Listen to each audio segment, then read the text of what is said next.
తాకట్టులో ఉన్న బంగారాన్ని విడిపించి ఆ రోజు ఆన్లైన్ రేటుకే మేము కొంటాం. Sharma gold company. వాగర్థావివ సంపృక్తౌ వాగర్థ ప్రతిపత్తయే జగతః పితరౌ వందే పార్వతీ పరమేశ్వరౌ. సదాశివ సమారంభాం శంకరాచార్య మధ్యమాం అస్మదాచార్య పర్యంతం వందే గురు పరంపరాం.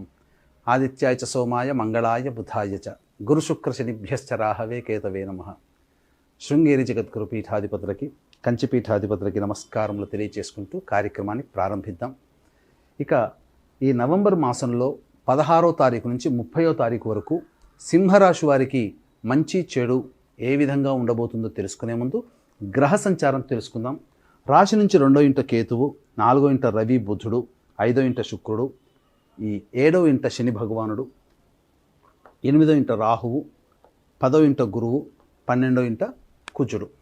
వెరసి చూసుకున్నట్లయితే ఈ యొక్క సింహరాశి వారికి ఈ 16 నుంచి 30 తారీఖు ఉన్నటువంటి గ్రహాల యొక్క స్థితిగతులను బట్టి రవి ప్రభావము, అలాగే శని ప్రభావము, రాహు ప్రభావము, కుజ ప్రభావము, వెరసి ఈ 4 గ్రహాల యొక్క ప్రభావము చేత కొన్ని ఇబ్బందికర పరిస్థితులు అనేటువంటివి ఉంటాయి.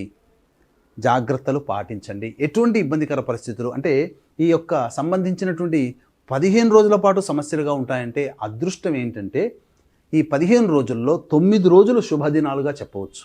కేవలం 6 దినాలు మాత్రమే ఈ యొక్క రవి శని రాహు కుజగ్రహాల ప్రభావం చేత పీడింపబడతారు. ఈ 6 రోజులు చాడండి మనిషి ఇబ్బందికర పరిస్థితిలో ఉండడానికి. కాబట్టి ఈ గ్రహాల యొక్క అనుగ్రహం కనుక పొందినట్లయితే మంచి జరుగుతుంది.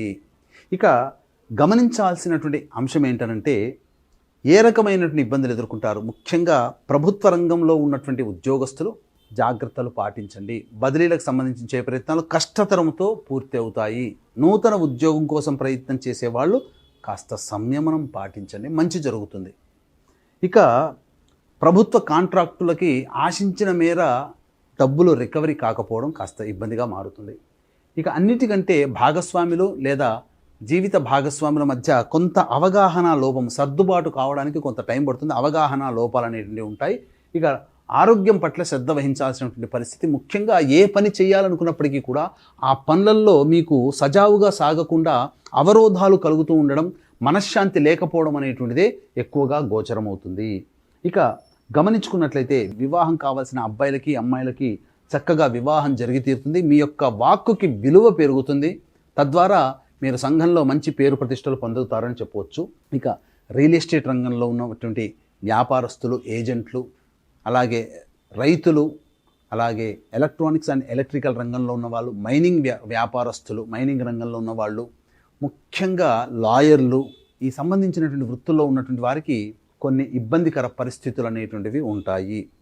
ఎక్కువగా అత్యాశకు పోయి మీరు భంగపాటు గురి కాక తప్పదు. కాబట్టి అత్యాశకు లోను కాకండి, ఎక్కువగా ఊహించుకోకండి మీకు మీరే. ఎందుకంటే అతి ఆత్మవిశ్వాసం కొంత చేటు అనేటువంటి విషయాన్ని గమనించుకోవాలి.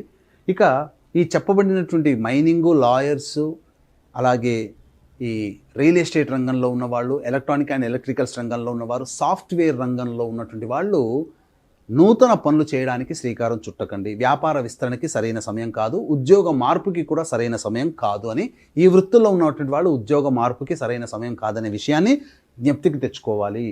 ఇక ఎఫ్ఎంసీజీ రంగంలో ఉన్నటువంటి వాళ్ళు, ఎడ్యుకేషనల్ బిజినెస్లో, జ్యువెలరీ రంగంలో, రెస్టారెంట్ అండ్ హోటల్ బిజినెస్లో, అలాగే ఈ సంబంధించినటువంటి ఫుడ్ ప్రొడక్ట్స్లో, అలాగే జనరల్ స్టోర్స్, సూపర్ మార్కెట్ రంగంలో ఉన్నటువంటి వారికి ఆశాజనకమైనటువంటి ఫలితాలు గోచరమవుతాయి. ఈ చెప్పినటువంటి రంగంలో వ్యాపార విస్తరణకి లేదా నూతన బ్రాంచులు ఏర్పాటు చేయడానికి అనుకూలమైనటువంటి సమయముగా చెప్పవచ్చు. ఇక విదేశీ యానము, విదేశీ విద్యకు సంబంధించిన ప్రయత్నాలన్నీ కూడాను కాస్త ఇబ్బందులతో పూర్తి అవుతాయి. అనుకున్న మేర సమయానికి అనుకున్నటువంటి కళాశాలలో ప్రవేశం లభించక కొంత ఇబ్బందికర పరిస్థితులు అనేటువంటివి ఉంటాయి.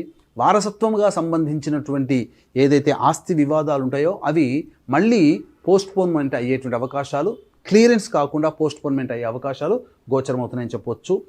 తర్వాత చెప్పొచ్చేది ఏమిటంటే మంచి రోజులు ఉన్నాయి కానీ గ్రహాల యొక్క అనుగ్రహం లేదు. కాబట్టి గ్రహ అనుగ్రహం అందరికీ అందించాలనేటువంటి ఒక సదుద్దేశంతో ఈ కార్తీక పౌర్ణమి సందర్భంగా నవంబర్ 15వ తారీఖు రోజున త్రిపురాసురులని పరమేశ్వరుడు సంహరించిన క్షేత్రం త్రిపురాంతకంలో జాతకరీత్యా కలుగు విద్య, వివాహ, ఉద్యోగ, దాంపత్య, సంతాన, అనారోగ్య సమస్యల నివారణకి మరియు వృషభ, మిథున, కర్కాటక సింహత్తుల వృశ్చిక మకర కుంభమీన రాశిలో జన్మించిన వారికి శనిదోష పరిహారార్థమై సర్వదోష నివారణ పూజల హోమాలు పర్ హెడ్ 1500 రూపాయలకి చేయించడం జరుగుతుంది.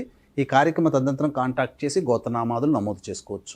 అలాగే ఈ కార్తీక మాసం ఆఖరి సోమవారం సందర్భంగా నవంబర్ 25వ తారీఖు రోజున ఆఖరి కార్తీక సోమవారం మరియు పితృ నక్షత్రం ఉత్తర నక్షత్రం కలిసి ఉన్నటువంటి కారణం చేత తండ్రి వైపు 6 తరాలు తల్లి వైపు 3 తరాల్లో ఏవైనా దుర్మరణాలు కనుక ఉన్నట్లయితే అది పితృదోషంగా చెప్పబడి ఉంటుంది. ఈ పితృదోష ప్రభావం వలన అనుకున్నటువంటి పనులు ఏవి పూర్తి కావు, పిల్లలకు పెళ్ళిళ్ళు, సంతానం కలగదు, ప్రతిదీ నిరాశాజనకంగా ఉంటుంది, అన్ని అవకాశాలు నోటిదాకా వచ్చి వెనక్కి వెళ్ళిపోతుంటాయి. కాబట్టి ఇటువంటి సమస్యల పరిహారార్థమై నవంబర్ 25వ తారీఖు రోజున పితృదోష నివారణ పూజలు హోమాలు జరిపించడం జరుగుతుంది. వాటి వివరాలు కార్యక్రమ తదనంతరం కాంటాక్ట్ చేసి తెలుసుకోవచ్చు.